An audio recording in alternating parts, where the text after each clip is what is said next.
लोकलच्या डब्यातली ती. फोर्थ सीटच्या क्षणभर विश्रांतीसाठी आसुसलेली ती. त्या प्रवासाच्या थोड्याशा वेळात झोप पूर्ण करू पाहणारी ती.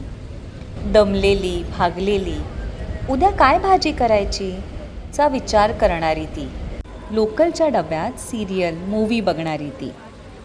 लोकल हाच तिचा हक्काचा मी टाईम समजणारी ती. फोनवर लाईफचे प्रॉब्लेम शेअर करणारी आणि ऐकून घेणारी ती.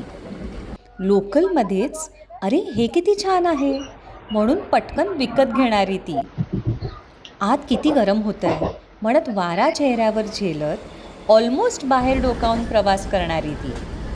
एकमेकींचे ड्रेस, साडी, दागिने चेकआउट करणारी ती.